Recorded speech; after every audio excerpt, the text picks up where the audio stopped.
આ દ્રશ્યો તમે જોયા, આ દ્રશ્યો છે ભાજપની સભામાં અને ક્યાંક ને ક્યાંક તમે અવાજ ઊભો કર્યો એટલે નેતાઓ ભાગી જશે.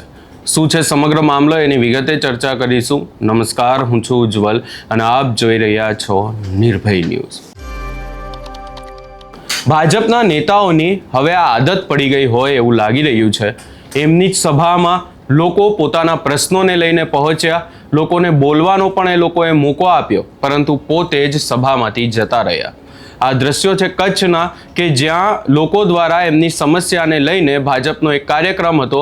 એ કાર્યક્રમમાં સવાલો ઊભા કરવામાં આવ્યા અને ભાજપ નેતાઓ એમને સાંભળવાની જગ્યાએ એ જગ્યા પરથી જ એટલે કે કાર્યક્રમમાંથી જ સ્ટેજ પરથી ઊભા થઈને જતા રહ્યા. સૌપ્રથમ ત્યાંથી જે દ્રશ્યો સામે આવ્યા છે એના ઉપર પણ એકવાર નજર કરી લઈએ. એટલે આપણે બધા જ આ પરિવારનો આપણું તાલુકાનો કાર્યક્રમ છે એટલે બધા વતીથી એક વિનંતી કરું કે આજના કાર્યક્રમની આપણે બધા ગરિમા તો જાળવી, તમારા બધા વતીથી હું એક સભ્યને આપ સૌને નમ્ર, આપ સૌને મને એકવાર સાંભળી લો, આપ સૌને નમ્ર વિનંતી કે આપના સૌ પ્રતિનિધિ વતીથી કોઈ એક પ્રતિનિધિ જરા 5 મિનિટ તમારો વિષય મૂકી દો. તમે બધાને તો નહીં સાંભળી શકાય એટલે બધા વતીથી એક પ્રતિનિધિ વિષય મૂકો. બધાને તો નહીં આપણે નહીં આપી શકીએ. બધા વતીથી ના અહીંયા સાંભળો, અહીંયા જે માર્ગદર્શન આપ્યું છે બધા અધિકારીઓ જ આપ્યું છે, બાકી કોઈ જ બોલ્યા નથી. હા ના, આપની સંવેદના સાથે બધા જોડાયેલા છે એટલે આજે વડાપ્રધાન 23મો હપ્તો આપણા બધાના કિસાનોના ખાતામાં જમા કરી રહ્યા છે.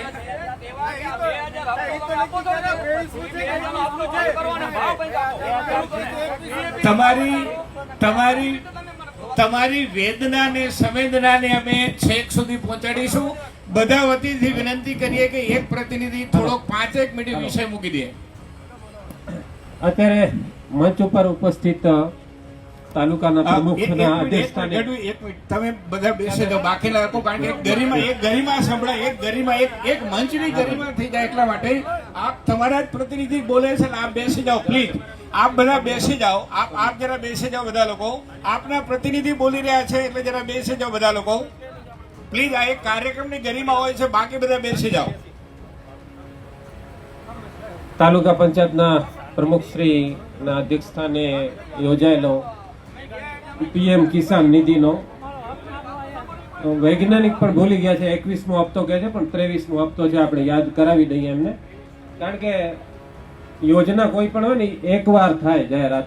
આ તો દર વખતે જાહેરાત થાય છે એટલે હવે ધીમે ધીમે બધા ભૂલતા જ જશે. તો વાંધો નહીં, સરકારની યોજના છે, સરકાર જ વખાણ કરે છે, એ બધા કરતા રહેશે.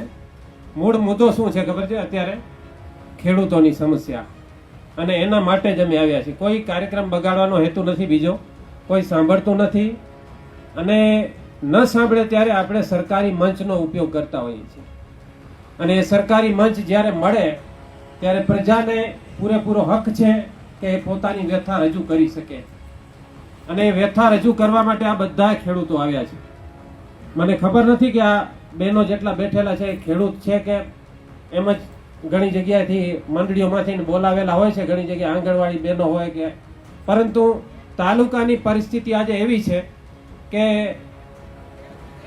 આખા તાલુકામાં જાન્યુઆરીથી કરી અને મેના એન્ડ સુધી એક ડીએપીની ગુણી આવી નહોતી. આ પરિસ્થિતિ છે આજે આ તાલુકાની. એવી જ રીતે યુરિયાની પરિસ્થિતિ છે. મંચ ઉપર ઉપસ્થિત છે, નવા છે, પ્રોટોકોલની ખબર ન હોય ઘણાને.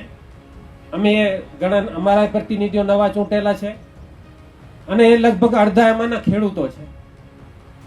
સ્વરૂપસિંહના ફાધર મારા મિત્ર થાય, એ પોતે એરંડીનો વેપાર કરે છે.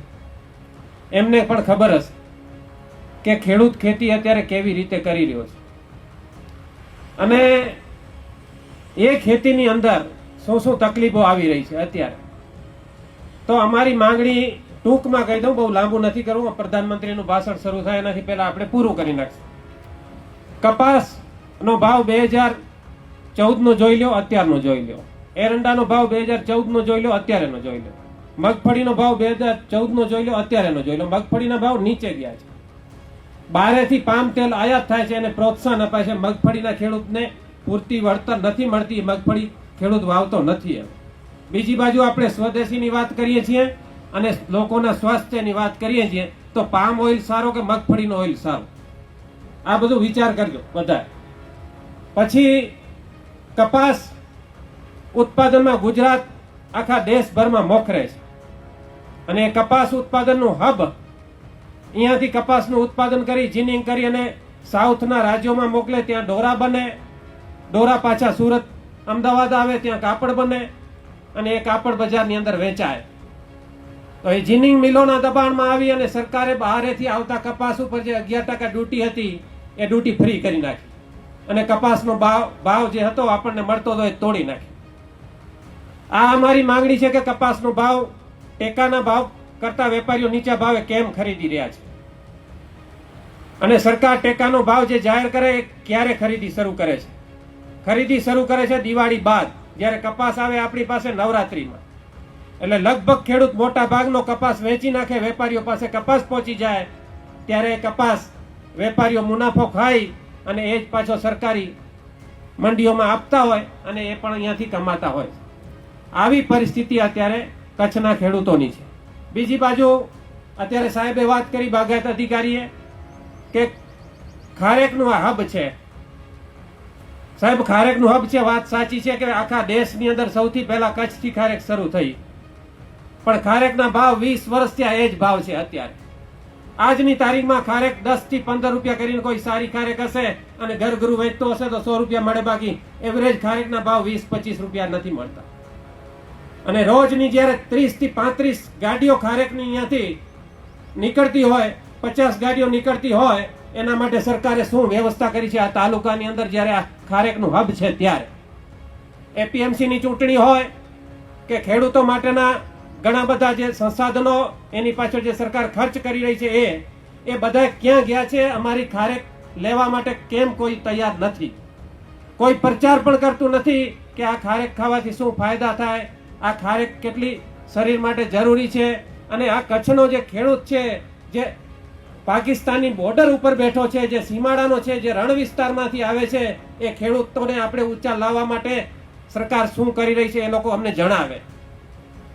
ટીસ્યુ કલ્ચરની વાત કરીએ તો આખી દુનિયામાં ટીસ્યુ કલ્ચરથી ખારેક વવાય છે, જ્યારે આપણે ચોથા અને પાંચમા અને ત્રીજા નંબરની અર્થવ્યવસ્થાનું જ્યારે બ્યુગલ ફૂંકતા હોઈએ અને આપણે પોતાની જ પીઠ થાબડતા હોઈએ ત્યારે એક ટીસ્યુ કલ્ચર ખારેક સરકારે હજી સુધી પેદા નથી કરી. અને આ માંગણી અમારી આજની નથી, આ માંગણી અમારી 25-30 વર્ષથી આ માંગણી છે. અત્યારે બીજી પેઢી બોલી રહી છે. અહીંયા કને કૃષિ વિજ્ઞાન કેન્દ્રના વૈજ્ઞાનિકો હશે, ટાંક સાહેબ હોય, વાયવી પટેલ હોય કે બધાય, એ બધાને ખબર છે કે આ માંગણી ક્યારથી ચાલુ છે. અને આવી પરિસ્થિતિની અંદર આપણે ખાલી મંડપ બાંધી કિસાનોને વાવવા માટે અહીંયા બોલાવી લઈએ, એમને કહીએ કે જે થઈ રહ્યું છે તે બધું સારું થઈ રહ્યું છે, અને અત્યારે લીલા લહેર લાગ્યા પડ્યા છે. 2000 હપ્તો મળવાથી થાય શું? અત્યારે ડીઝલના ભાવ 65 રૂપિયાથી કરીને 100 રૂપિયા પહોંચ્યા છે. 35 રૂપિયા 1 લીટરે વધારો થયો છે. ગુણાકાર કરી લો, એક ખેડૂત 500 લીટર ડીઝલ વાપરે તો એ રૂપિયા કેટલા થાય?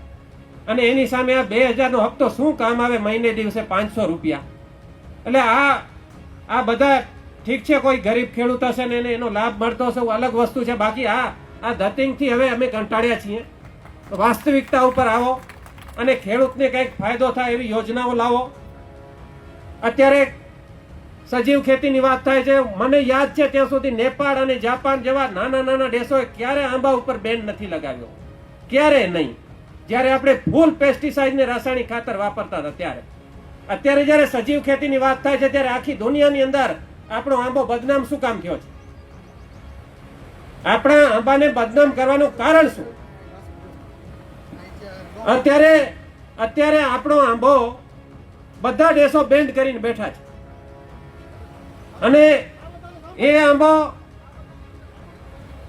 આંબો જે 60 થી 70 રૂપિયા ને 100 રૂપિયા વેચાતો હતો પહેલા, એ અત્યારે 25-30 રૂપિયામાં માર્કેટમાં ફરે છે એ આંબો.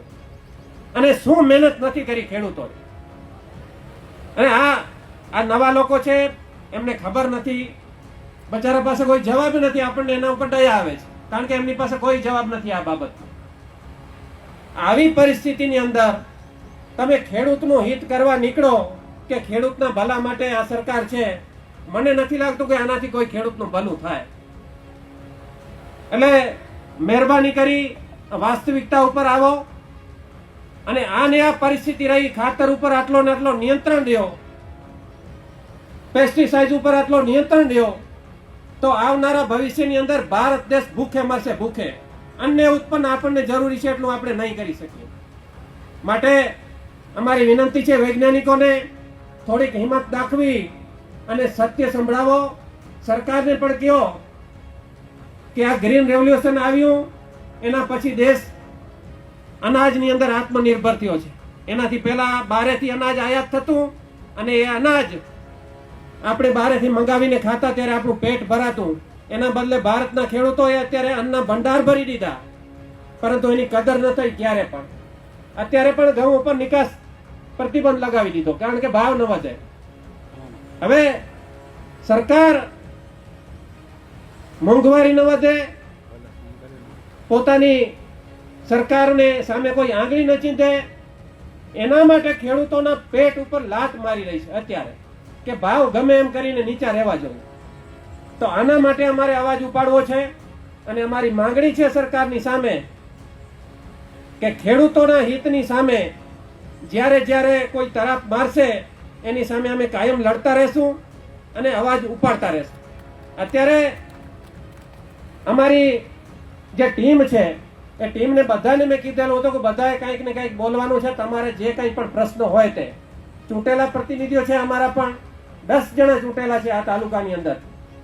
અને હું વિનંતી કરીશ, મોદી સાહેબનું ભાષણ કદાચ શરૂ થઈ રહ્યું છે, આપણે ગરિમા જાળવશું, પરંતુ પછી વિનંતી કરીશ કે જેના પ્રશ્નો હોય વૈજ્ઞાનિકો સાંભળે. ધન્યવાદ. બિલકુલ વિરમભાઈ, તમારું આ લોકો આ નેતાઓને એમના સવાલ ઉઠાવવા માટે, એમના સવાલ આ લોકો સાંભળશે એના માટે જ ક્યાંક ને ક્યાંક ચૂંટીને લાવ્યા છે.